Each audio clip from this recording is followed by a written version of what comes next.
Indira Gandhi open યુનિવર્સિટીની અંદર સ્વયંપ્રભા ચેનલમાં આપ સૌ વિદ્યાર્થી મિત્રોનું સ્વાગત છે.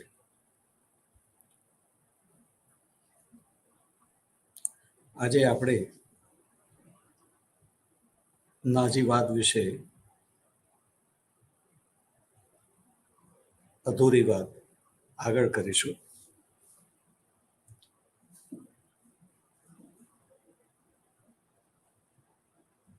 મિત્રો, આપણે બહુ ધ્યાન રાખીશું કે આ વાત જે છે એ બહુ ચર્ચાસ્પદ છે. કોઈ પણ જાતના બાયસ વગર આપણે ચર્ચા કરીશું. ચર્ચા કરવાની મજા ત્યારે જ આવે કે જ્યારે આપણે એના વિશે કશું જ જાણતા નથી. આપણા મનમાં કોઈ પણ વસ્તુ પરત્વેની સારી કે નરસી કોઈ પણ પ્રકારની છાપ પહેલેથી જ અસ્તિત્વ ધરાવતી હોય તો આપણે એને યોગ્ય ન્યાય ન આપી શકીએ. આપણે વિદ્યાર્થી છીએ અને વિદ્યાર્થીનું કામ સત્ય જાણવાનું છે. સત્ય જે છે તે જેવું છે તેવું આપણે જાણવાનું છે અને માટે આપણે નિષ્પક્ષપણે એનો અભ્યાસ કરવાનો પ્રયત્ન કરીશું. આપણને ખ્યાલ છે કે નાજીવાદ એના વિશે એક નકારાત્મક અભિગમ મોટાભાગની દુનિયા ધરાવે છે. પણ આપણે ચર્ચા કરતા હોઈએ ત્યારે આપણને ખ્યાલ રહેવો જોઈએ કે હંમેશા કોઈ પણ સિક્કાની બે બાજુ હોય છે.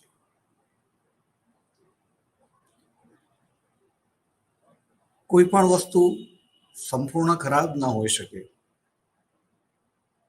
સંપૂર્ણ સારી પણ ન હોઈ શકે. આપણે ઇતિહાસ એટલા માટે ભણીએ છીએ કે આપણે વર્તમાનની સમસ્યાઓની અંદર ઇતિહાસમાંથી બોધપાઠ લઈને એ પ્રકારે વર્તન કરીએ કે જેથી આપણું અને આપણા સમાજનું ભલું થાય. વધારે ને વધારે લોકો સમાજની અંદર સુખી થાય. આ સુખી શબ્દ જે છે એને પણ આપણે બરાબર ધ્યાન રાખીશું. 21મી સદી ટેકનોલોજીની સદી છે, વિજ્ઞાનની સદી છે. ભરપૂર વિકાસ છે ટેકનોલોજી અને વિજ્ઞાનનું, જેને પરિણામે આયુષ્ય પણ વધ્યું છે. જે લોકોની આંખો નબળી પડી છે એને આંખો મળે છે. હૃદય નબળું પડ્યું છે તો એને મજબૂત કરી આપવામાં આવે છે. ઢીંચણ ગયા છે, ની રિપ્લેસમેન્ટ થાય છે. દાંતના ચોકઠા થઈ જાય છે. કિડની નવી મળી જાય છે. શું શું નથી મળતું? બધું મળે છે. પૈસા છે, પૈસા પણ મળે છે. નથી મળતું સુખ નથી મળતું. ત્યારે આપણે વાત એ સોશિયલ સાયન્સની અંદર જ્યારે વિકાસની વાત કરીએ ત્યારે સુખી જીવનની વાત કરીએ છીએ. સગવડોની વાત નથી કરતા. સગવડો ચોક્કસ જરૂરી છે, એનાથી જીવન સુખી બને જ છે, પણ માનસિક અને હૃદયના સ્તરે આપણે સુખી હોવા જોઈએ.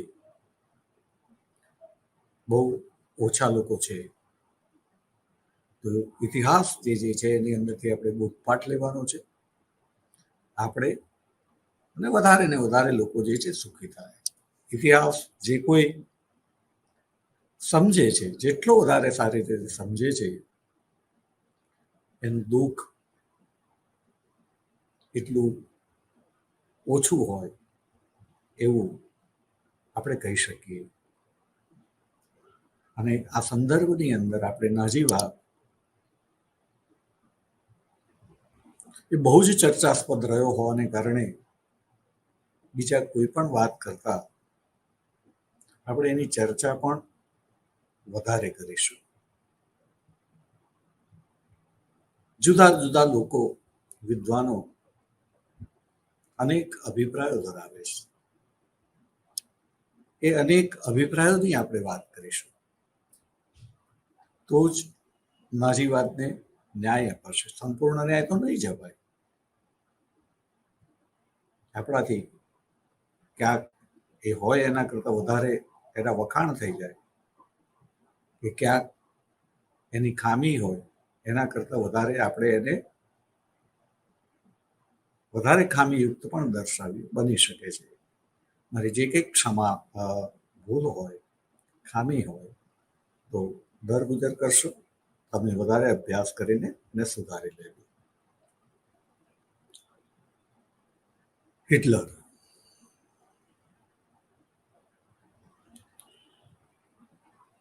હિટલરની જોડેથી આપણે એ જ શીખવાનું છે કે આખી દુનિયા સુખી થવા માટે દોડ કરે છે. જેટલી ઝડપથી દોડાય, વધારે ઝડપથી સુખ મળશે એવી આશા રાખે છે. હિટલર માત્ર 6 વર્ષના ટૂંકા ગાળાની અંદર એ વખતના સમાજના, દુનિયાના, વિશ્વના સૌથી ખરાબ દિવસો ભોગવી રહેલા દેશની અંદર સત્તા સ્થાને આવે છે. જર્મનોની સ્થિતિ જેટલી ખરાબ હતી એ વખતે વિશ્વ આખામાં કદાચ બીજા કોઈની નહીં હોય એવા દેશની અંદર સત્તા ઉપર આવવું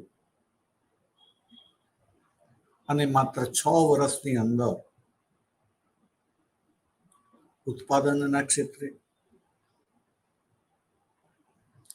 પ્રજાના જુસ્સાના ક્ષેત્રે,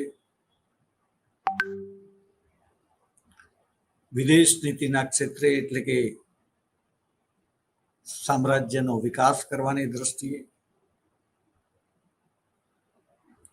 ઉત્પાદનની દ્રષ્ટિએ, ટેકનોલોજીની દ્રષ્ટિએ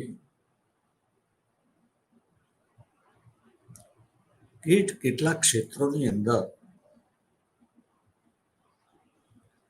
કોઈ માની ન શકે, કલ્પી ન શકે એટલી ઝડપથી એણે જર્મનીને પ્રગતિને માર્ગે દોર્યો હતો. વિશ્વ આખા સામે બાથ ભીડી શકાય એટલી બધી તૈયારીઓ એણે કરી લીધી હતી.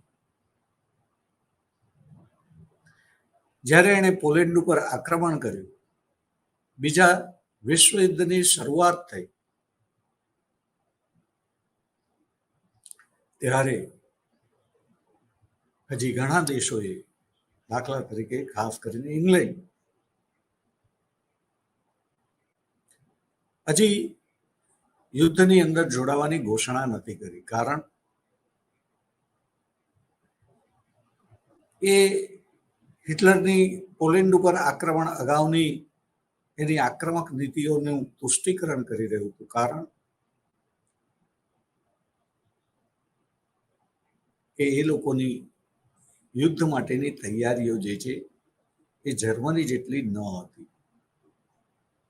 તૈયારીઓ કરવા માટે સમય માંગતા હતા, સમય જોઈતો હતો, અને માટે પણ એમણે હિટલરનું કે જર્મનીનું પુષ્ટિકરણ કર્યું. તો હિટલર જે છે એને આટલા ટૂંકા ગાળાની અંદર જે કંઈ કર્યું,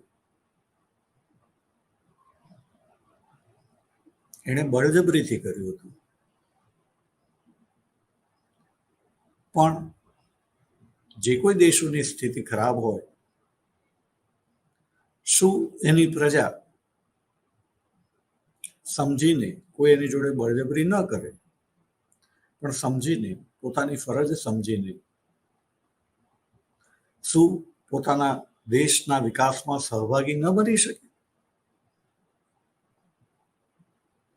આપણે ઇતિહાસની અંદરથી પદાર્થ લેવાનું છે. આજે 2022ની અંદર બહુ બધા દેશોની આર્થિક સ્થિતિ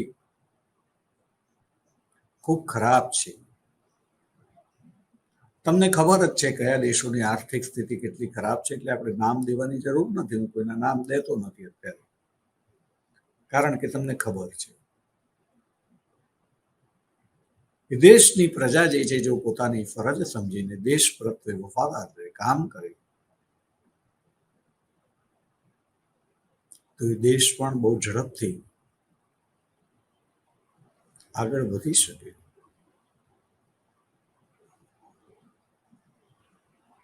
આપણે આને ધ્યાનમાં રાખીને નાજી વાતની અંદર આગળ વધીએ છીએ. હિટલર પ્રથમ વિશ્વયુદ્ધ સમાપ્ત થયું ત્યારે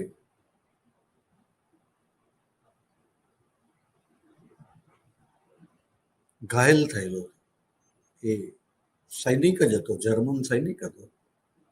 પોતે જન્મે ઓસ્ટ્રિયન હતો, જે આપણે યાદ રાખવાનું છે. પણ જર્મન સંસ્કૃતિથી પ્રભાવિત થઈને જર્મન સૈનિક તરીકે પ્રથમ વિશ્વયુદ્ધની અંદર એ જર્મની વતી લડી રહ્યો હતો. યુદ્ધના અંત ભાગની અંદર એ ઘાયલ થયેલો હતો, હોસ્પિટલમાં દાખલ હતો. પણ એક સામાન્ય સૈનિક તરીકે એણે સાચા હૃદયથી દેશ માટે લડીને વીરતાનું પ્રદર્શન કરેલું. એણે યુદ્ધની અંદર જે દેશભક્તિથી લડાઈ કરી, એને પરિણામે એને આયર્ન ક્રોસ જેવા એવોર્ડથી સન્માનિત પણ કરવામાં આવ્યો હતો. આ હિટલર જ્યારે ભાનમાં આવ્યો ત્યારે એને ખબર પડી કે યુદ્ધમાં જર્મનીનો પરાભવ થયો છે.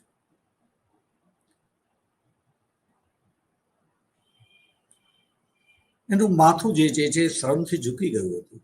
એ સ્વીકારવા તૈયાર થયો નહોતો કે મારા દેશનો પરાજય થયો છે, પણ એ હકીકત હતી.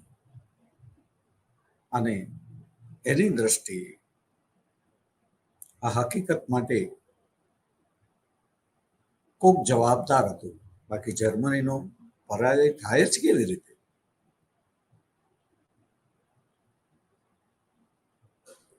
અને ત્યાર પછી જે ઘટનાઓ બની, પેરિસ પીસ શાંતિ સંધિ,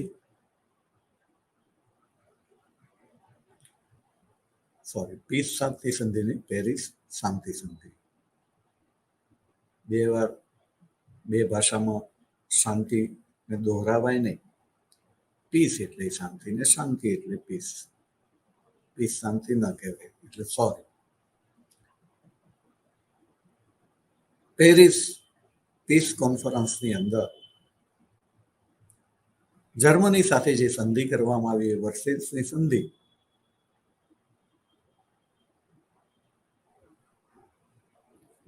એ ફ્રાન્સના માટે પીસ કોન્ફરન્સ હોઈ શકે, શાંતિ સંધિ હોઈ શકે.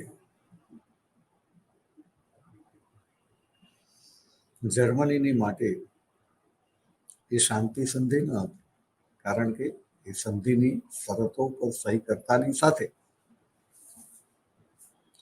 જર્મનોના મન અને હૃદય ખૂબ લાંબા સમય સુધી શાંત કરવા હોય તો પણ ન થઈ શકે એવા અશાંત બન્યા હતા. જર્મનીની માટે અશાંતિ શબ્દી હતી.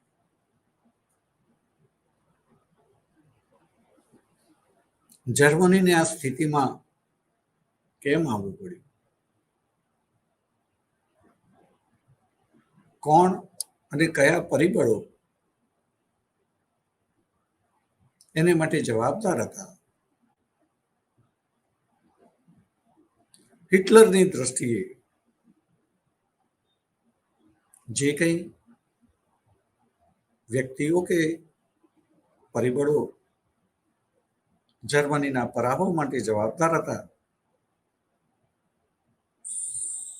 એને નફરત પેદા થયેલી હતી. એ એમનો અંત લાવવા માંગતો હતો અને સાથે સાથે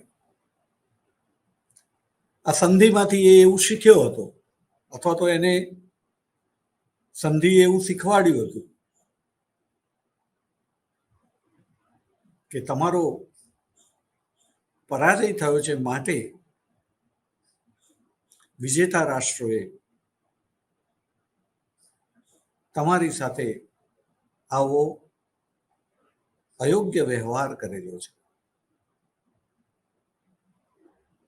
જો તમે વિજેતા થાવ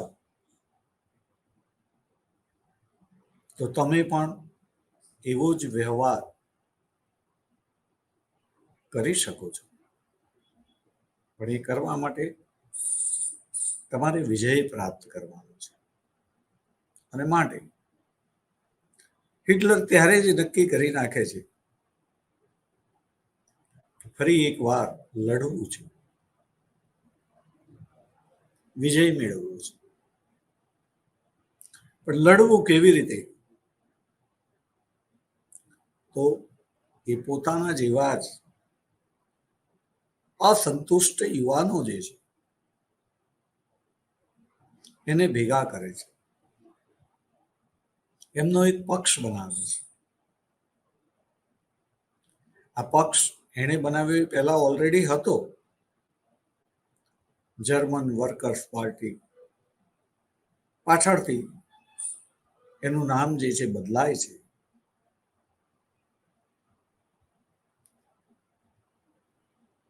અને એ નાઝી પક્ષ તરીકે પ્રચલિત બને છે. હિટલર એનું નેતૃત્વ સંભાળે છે,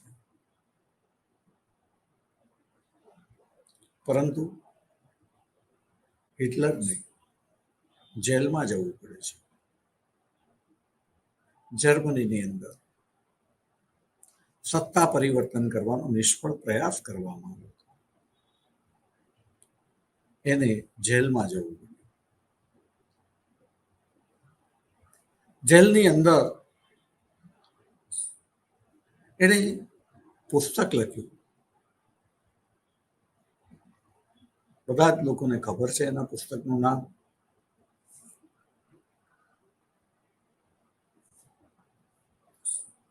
મેઇન કામ્પ, મારો સંઘર્ષ, જેની અંદર એ જર્મનીને શું અન્યાય થયો, કેવી રીતે એને શક્તિશાળી બનાવવું, વગેરે વગેરે એણે રજૂ કરેલ છે. યુદ્ધની અંદર એને જે જેલની સજા કરવામાં આવી હતી, કારાવાસની, એ પૂર્ણ થાય એ પહેલા એને મુક્તિ મળી હતી. ત્યાર પછી એણે નાઝી પક્ષ જે છે એને સંગઠિત કરવાના વધારે પ્રયાસો કર્યા. એણે પોતાના પ્રયાસોની દિશા બદલી નાખી. એને એવું લાગ્યું કે બંધારણીય રીતે ચૂંટણીઓની અંદર ભાગ લઈને એમાં વિજેતા બનીને પોતાના કાર્યક્રમનું અમલીકરણ કરવું, પરિણામે એ જર્મનીની ચૂંટણીઓની અંદર ભાગ લે છે.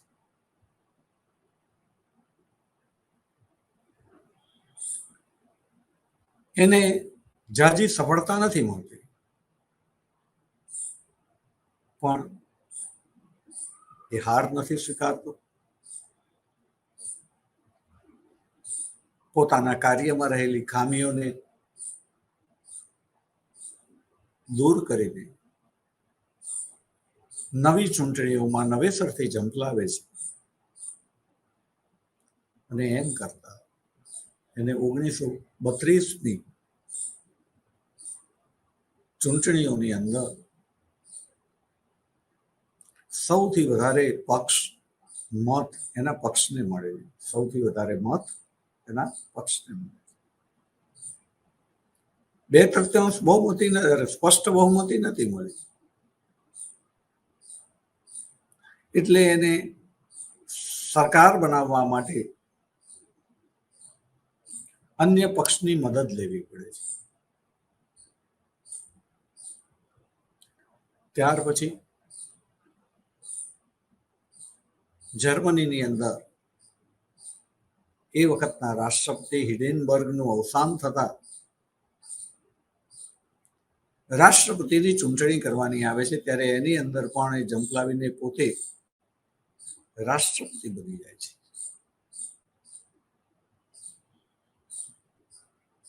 અને એ રીતે પોતે જ વડાપ્રધાન, પોતે જ રાષ્ટ્રપતિ. ત્યાર પછી સંસદને ધમકાવીને બધા જ અધિકારો પોતાની પાસે લઈ લે છે અને એ રીતે એ સર્વે સર્વા બની જાય છે. બાકીના પક્ષોને વિખેરી નાખવામાં આવે છે, ગેરકાયદેસર જાહેર કરી દેવામાં આવે છે. જર્મનીમાં માત્ર એક જ પક્ષ રહે છે અને એ નાઝી પક્ષ.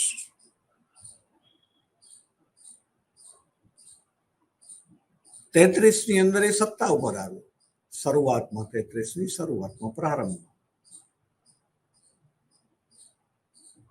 અને 34ના અંત સુધીમાં એ પાવરફુલ બની ગયો હતો, સર્વે સર્વા બની ગયો હતો.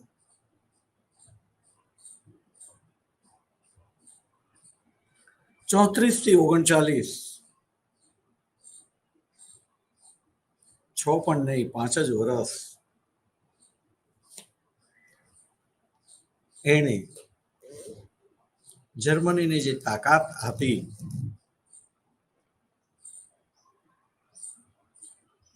તે કલ્પી શકાય તેમ નથી. સત્તા ઉપર આવતાની સાથે એણે વર્સેલ્સની સંધિને કાગળનું ચીથરું કહીને ફગાવી દીધું. એની શરતોનું પાલન કરવાની ના પાડી દીધી.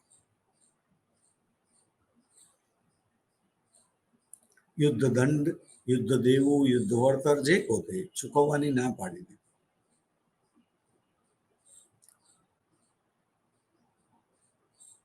અને જર્મનીની અંદર આમ કરવાથી એ ખૂબ લોકપ્રિય બની ગયો.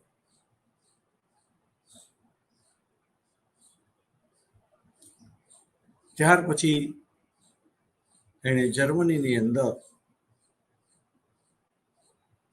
એક પછી એક નીતિ કરતા પણ કાર્યક્રમ કહીશું, એ કાર્યક્રમને અમલમાં મૂકીને જર્મનીને પ્રગતિના પંથે દોર્યું. આપણે યાદ રાખીશું કે જ્યારે સત્તા ઉપર આવે ત્યારે વિશ્વ મહામંદીના ભરડામાં હજી સપડાયેલું હતું, બહાર નહોતું આવી ગયું.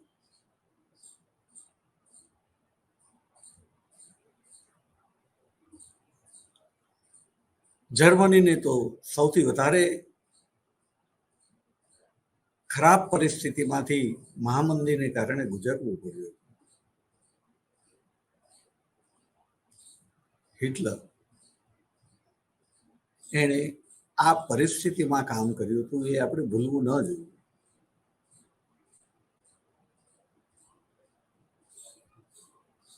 એણે ઉત્પાદન વધારવા તરફ ભાર મૂક્યો. જે લોકો ઉત્પાદનના વધારા તરફ, વિકાસ તરફ અવરોધ પેદા કરતા હતા,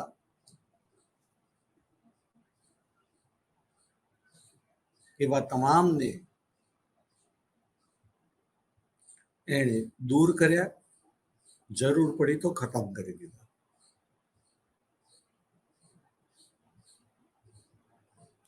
પણ ઉત્પાદન કોઈ પણ ભોગે અટકે તે એને મંજૂર ન હતું.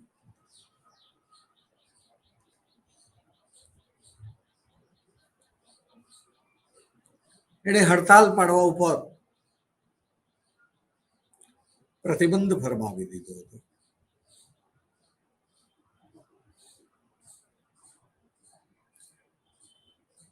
ઇટાલીની જેમ જ જર્મનીની અંદર પણ કામદાર મંડળો એટલે કે યુનિયનો એને ગેરકાયદેસર જાહેર કરી દેવામાં આવ્યા હતા. ગુપ્તચર તંત્રને એટલું બધું સક્ષમ બનાવવામાં આવ્યું હતું કે લોકો પોતાના ઘરની અંદર પણ પક્ષ વિરોધી કે નેતા વિરોધી વાત કરતા ડરતા હતા.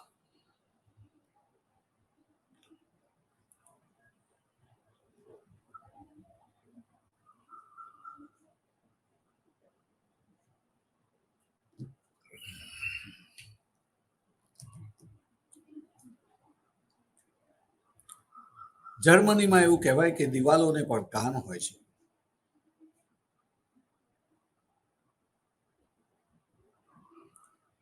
પક્ષના આદેશ અને એના કાર્યક્રમોનું દરેક વ્યક્તિએ કોઈ પણ જાતના વિરોધ વગર શંકાથી પર બનીને ઉત્સાહ સાથે કાર્ય કરવાનું હતું. અને જો કોઈ આવું ન કરે તો એ ગુપ્તચર તંત્રના હાથે એની ધરપકડ થાય, એની સજા થાય. અને સજાની અંદર ત્રાસ એટલો બધો હોય કે બાકીના લોકો એ રસ્તે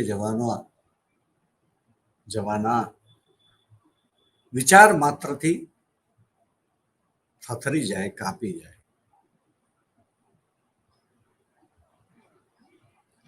અને એમ કરીને એને નાજી કાર્યક્રમને એવી રીતે અમલમાં મૂક્યો કે જેને પરિણામે જર્મનીનું ઉત્પાદન કલ્પનાતીત વિકાસ કરવા માટે શક્ય બન્યું.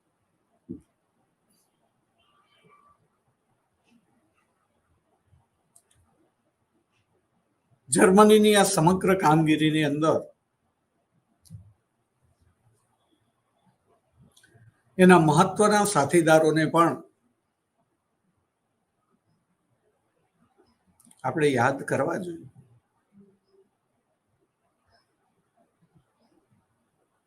કેપ્ટન ભલે જશ ભલે કેપ્ટનને મળે, પણ કોઈ પણ ટીમની અંદર જો સારા સાથીઓ ન હોય, કેપ્ટન એકલો ગમે તેટલો શક્તિશાળી હોય, સફળતા એને ના મળે. તો હિટલર એની ટીમની અંદરના અન્ય મહત્વના વ્યક્તિઓ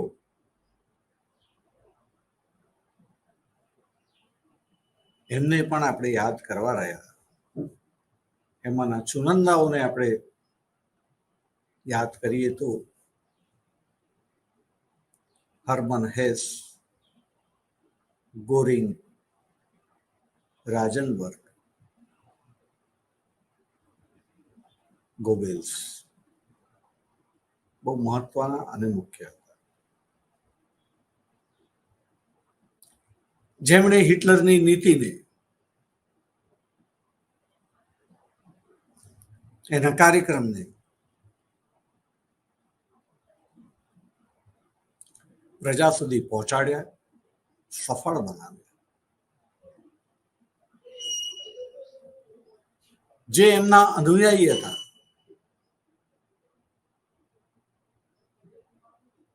એમના મન અને હૃદય ઉત્સાહથી ભરી દીધા. હિટલર પોતે વિશ્વનો અદ્વિતીય કહી શકાય તેવો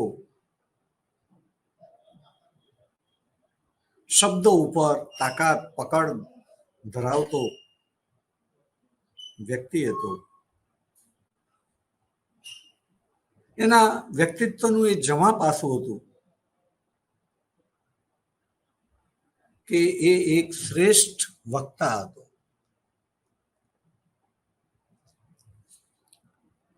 એના ભાષણો પ્રજાની અંદર એવો જુસ્સો, ઉત્સાહ, સાહસ પેદા કરતા હતા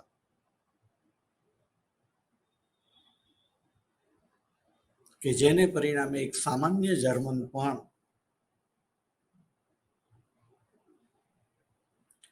વિરોચિત યોદ્ધા બની જતો હતો. એ યોદ્ધા એટલે સૈનિક તરીકે જ નહીં, એ ઉત્પાદનના ક્ષેત્રમાં હોય તો ઉત્પાદક યોદ્ધા બની જતો હતો. એની પાસે ટૂંકમાં જે કામ હોય એની સમક્ષ, એની અંદર એ નિપુણ બની જતો હતો, સાહસિક બની જતો હતો.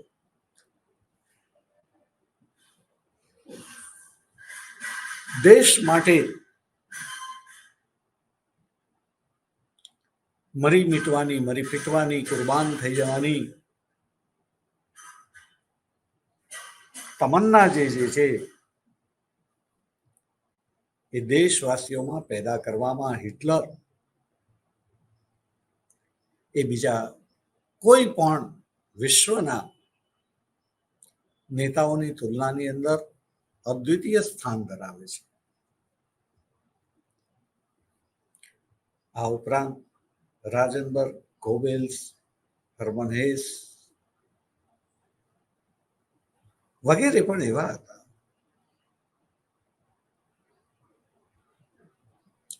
ગોબેલ્સ કહેતો હતો,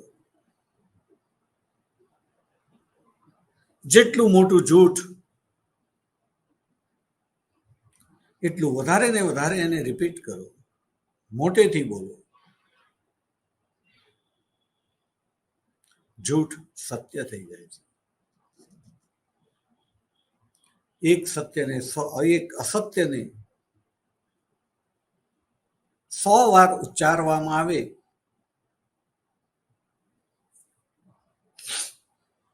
તો એ સત્ય થઈ જાય છે. એ ન્યાય પ્રજા પાસે જે કંઈ કરાવવું હોય તે પણ એના ઉપર રિપીટ કરવામાં આવે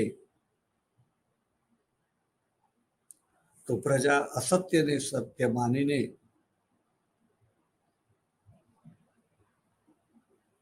ચાલે છે, એને ફોલો કરે છે.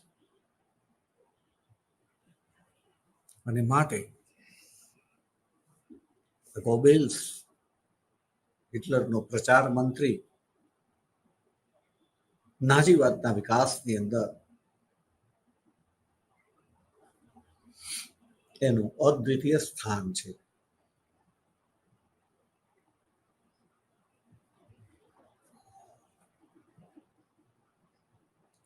હિટલર જે છે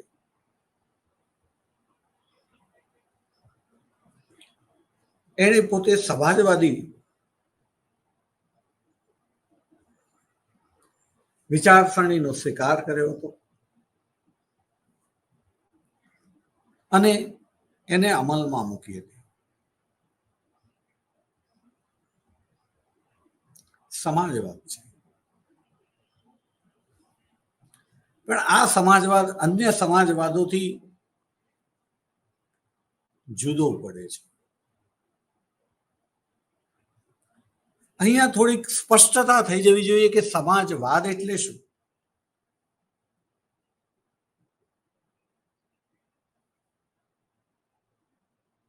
એક તરફ વ્યક્તિવાદ છે, એક વ્યક્તિના વિકાસની વાત છે. સમાજવાદની અંદર અનેકના વિકાસની વાત છે, સમાજના વિકાસની વાત છે.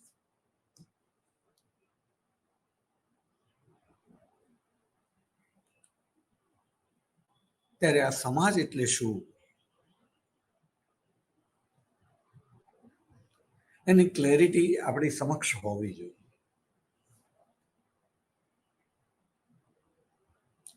રશિયાની અંદર જે સામ્યવાદી ક્રાંતિ થઈ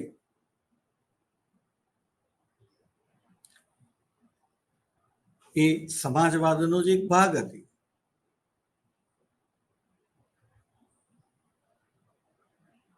સામ્યવાદ એ પણ એક સમાજવાદ છે, પણ સ્વરૂપ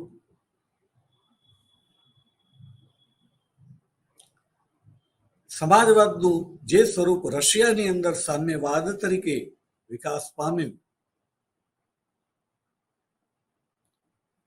જર્મનીનો સમાજવાદ જુદો છે.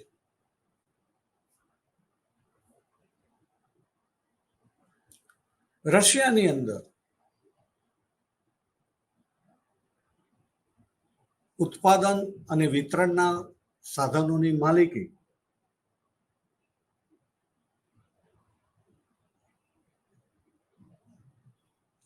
રાજ્ય સરકારની છે હતી, જ્યારે અહીં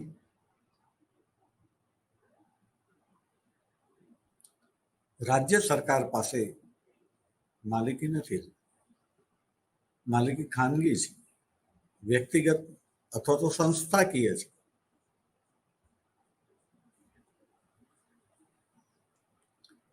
ત્યાં વ્યક્તિને સંપત્તિ એટલે કે સામ્યવાદની અંદર વ્યક્તિના વ્યક્તિગત અધિકારોનો વિરોધ છે. વ્યક્તિગત સંપત્તિનો વિરોધ છે.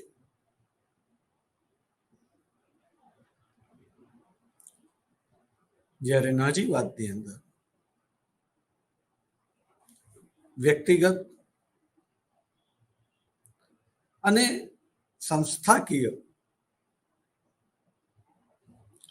સંપત્તિનો સ્વીકાર કરવામાં આવ્યો છે.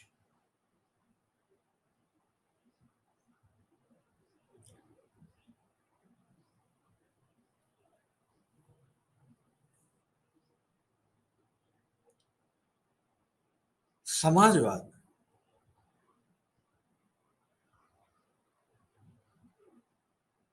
કે રશિયાની અંદર જ્યારે સામ્યવાદ સ્વરૂપે વિકાસ પામે છે ત્યારે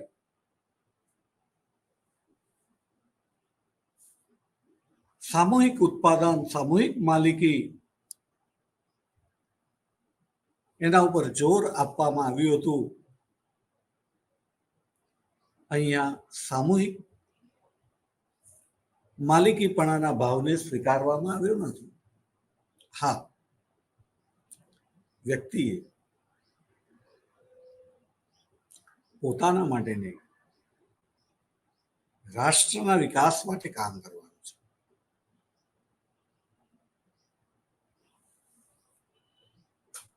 એના કાર્યક્રમો પોતાના કે કુટુંબ માટે નહીં, પણ રાષ્ટ્ર માટે હોવા જોઈએ.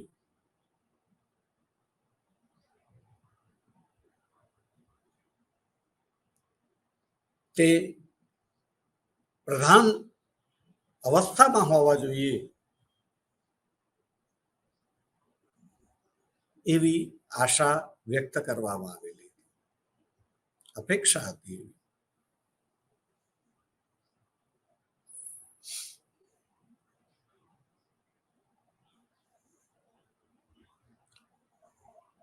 ઇટાલીની જેમ અહીં પણ રાષ્ટ્ર સર્વોપરી હતું. વ્યક્તિએ પોતાના માટે નહીં, રાષ્ટ્ર માટે જીવવાનું હતું, રાષ્ટ્ર માટે મરવાનું હતું.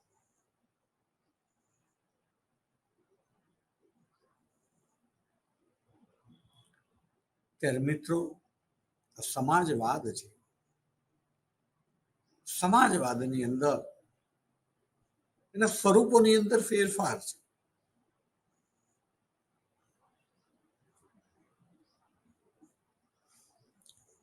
વાત ધ્યેય બંને જગ્યાએ એક જ છે,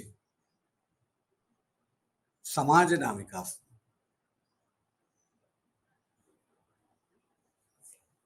અહીં પણ આપણે યાદ રાખીશું કે વિકાસ સમાજનો કરવો છે.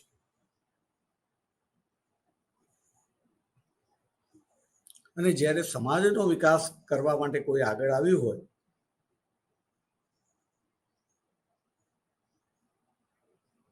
ત્યારે એના ઉપર ધૃણા કેવી રીતે ઉત્પન્ન થાય?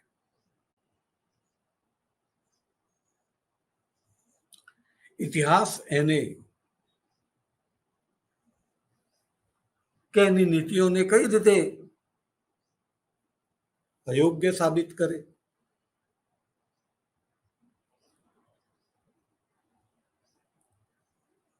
હિટલરની વાતને જે સમજવી હોય તો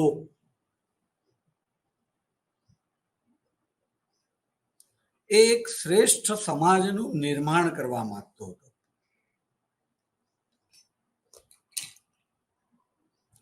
શ્રેષ્ઠ સમાજ એટલે શું?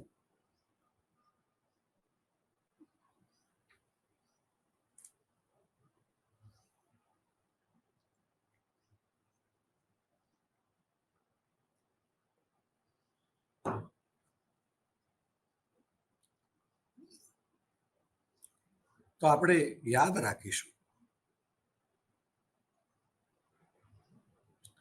કે કોઈ પણ ઐતિહાસિક ઘટના, વ્યક્તિ, પરિબળ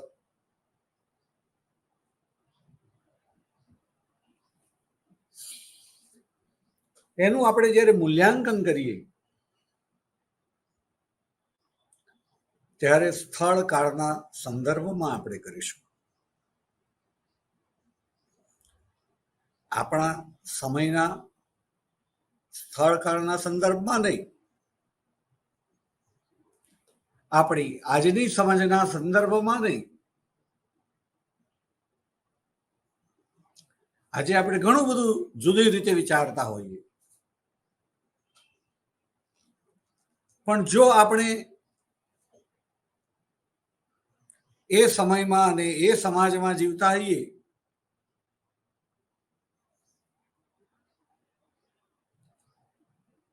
તો આપણે શું વિચારીએ?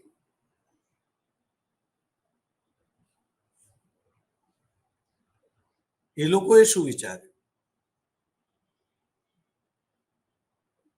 એ લોકોને ઈચ્છે તો પણ આનાથી જુદા વિચારો આવે ખરા?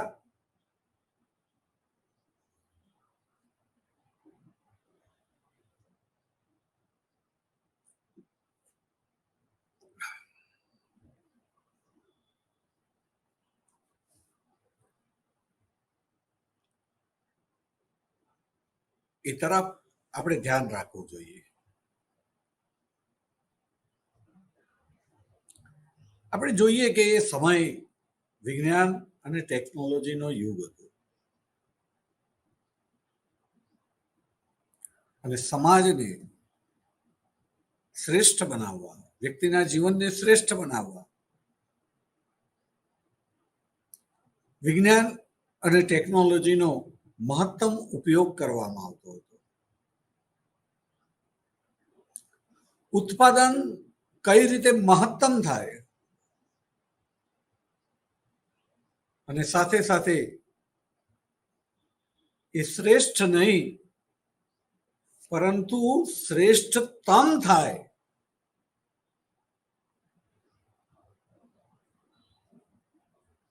એ દિશામાં આવિષ્કારો થઈ રહ્યા હતા, પ્રયત્નો થઈ રહ્યા હતા. આવો જ પ્રયાસ એ માનવી સાથે પણ કરવામાં આવ્યો.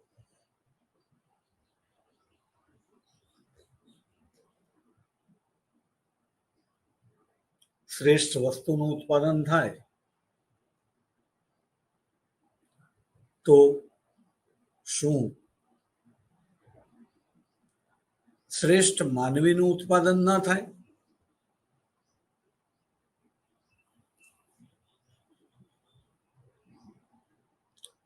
શ્રેષ્ઠ દેશભક્તનું ઉત્પાદન ન થાય? શ્રેષ્ઠ સૈનિકનું ઉત્પાદન ન થાય?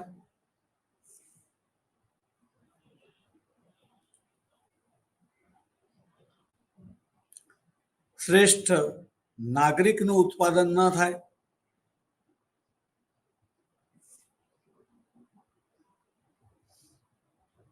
આ દિશામાં પણ વિચારો થઈ રહ્યા હતા.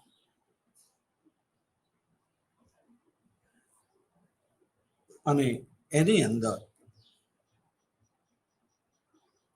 જુદા જુદા લોકો જુદી જુદી જાતિઓને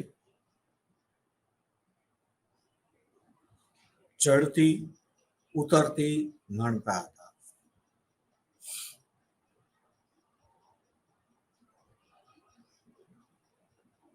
અનેક દાખલા મળે છે.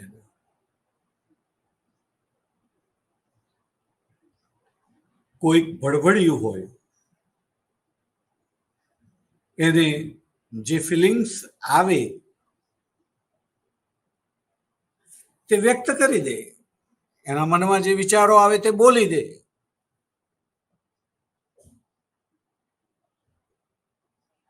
પણ કેટલાક એવા જ વિચારો આવતા હોવા છતાં પોતાનું મન કળાવા પણ ન દે.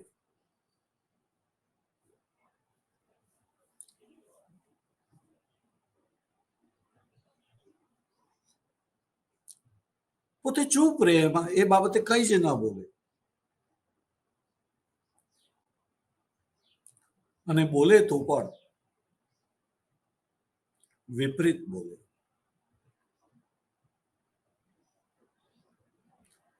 મારું હિન્દ દર્શન ગ્રંથની અંદર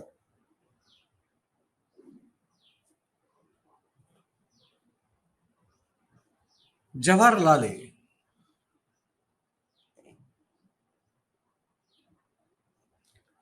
પોતાનું ચિંતન, પોતાના વિચારો ને પોતે અનુભવેલો સમાજ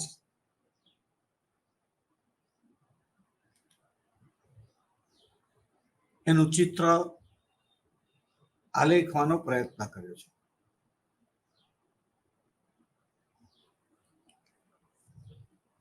એની અંદર એ પોતે કહે છે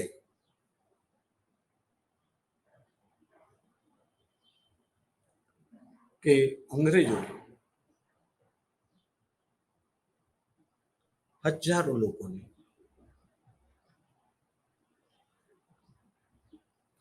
ગોળીથી વિધિ નાખ્યા છે. હજારો ગોળીથી વિધિ નાખ્યા છે.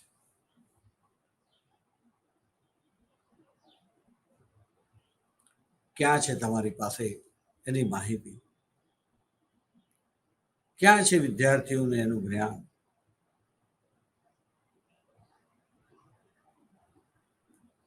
વિદ્યાર્થીઓને જ્ઞાન છે તો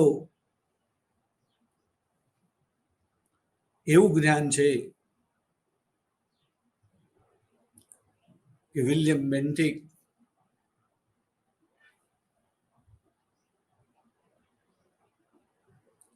લોર્ડ રિપન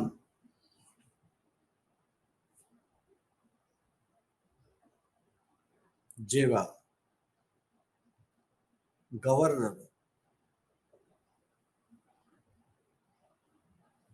અને વાઇસરોય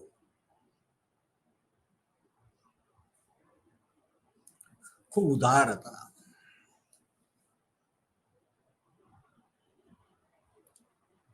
એમણે ભારત દેશ માટે ખૂબ સેવા કરી. ભારતીય પ્રજાને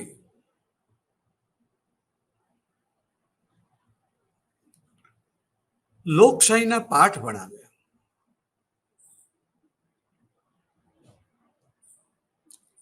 લોકશાહીનું શિક્ષણ આપ્યું.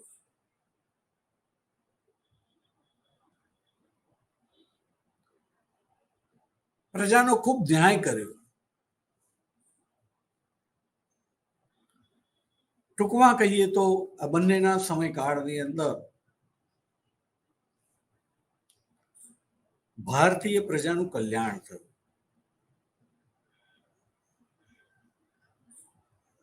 ભારતના નાગરિકોમાં પણ એક એવી છાપ ઊભી થઈ જેમાં ગાંધીજી પણ બાકાત ન હતા કે અંગ્રેજ પ્રજા, અંગ્રેજ શાસકો ખૂબ ન્યાયી છે. આપણું ભલું ઈચ્છે છે. પરંતુ જવાહરલાલ કહે છે તે પ્રમાણે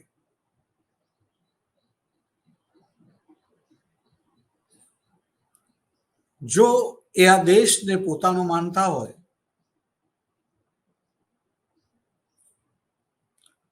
તો હજારો નિર્દોષ વ્યક્તિઓને ગોળીએથી વિધિ ન નાખે.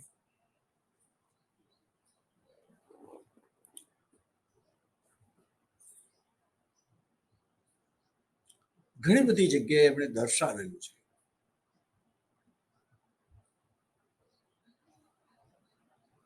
કે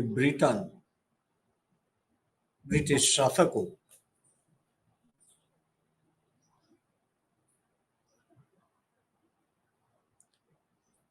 એમને વફાદાર રહેનાર લોકો તમામ એક સમયે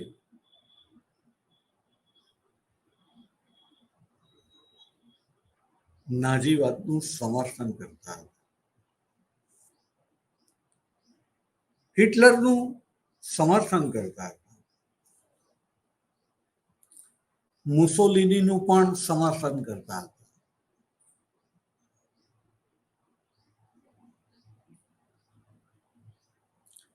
એમના ગુણગાન ગાતા હતા.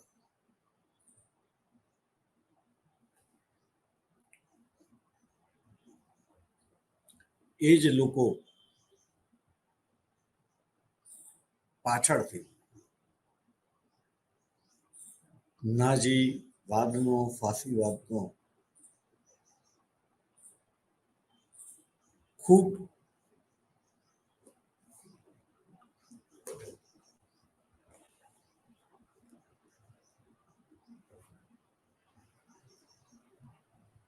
હિન્દીમાં ડટકર કહીશું, ગુજરાતીની અંદર શબ્દ મારા હાથમાં નથી આવતો હોઠ ઉપર.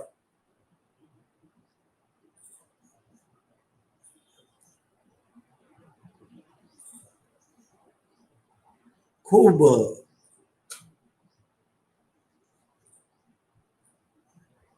ડટકર કરીને બોલું છું,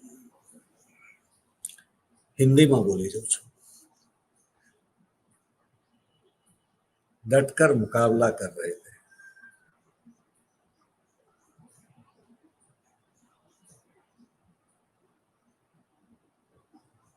હવે ગુણગાન કરે, વિરોધ કરતા હતા. પહેલા ગુણગાન ગાતા હતા, વિરોધ કરતા હતા. યાદ રાખીશું, અનુયાયીઓ એમના માટે પોતાનો નેતા એ સર્વે સર્વા હોય છે. પોતાની બુદ્ધિ હોતી જ નથી, સમજ નથી હોતી. નેતા જે કે એ પીપળું બસ વગાડ્યા કરવાનું, એમણે આપણે આપેલું પીપળું વગાડ્યા કરવાનું. કોઈ પણ સંજોગોની અંદર સરકારની નીતિઓ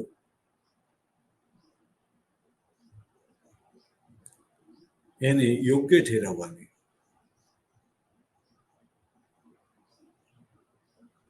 અને એ પ્રમાણે આપણે જોઈશું, આપણને યાદ રહેવું જોઈએ કે બ્રિટન હોય કે ફ્રાન્સ, એક સમયે હિટલર, મુસોલિની, એના નીતિઓ, એના કાર્યક્રમો એનું સમર્થન કરતા હતા, એને પીઠબળ પૂરું પાડતા હતા, એને ટેકો આપતા હતા. એટલું જ નહીં, આર્થિક દ્રષ્ટિએ મદદ પણ કરતા હતા.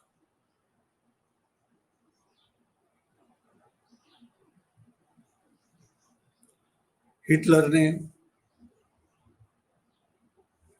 સત્તા સ્થાને પહોંચવામાં એમણે પરોક્ષ રીતે મદદ કરી હતી.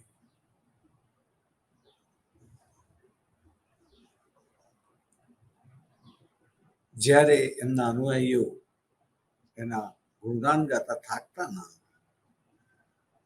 એ જ વિશ્વયુદ્ધ શરૂ થયા પછી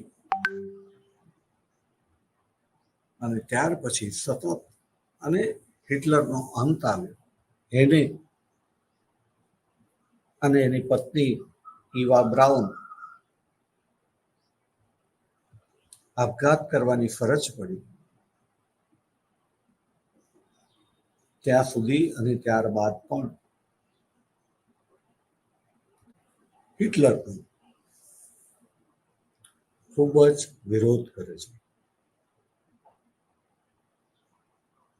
આ બેવડી નીતિને આપણે વધારે પરિવાર સમજીશું.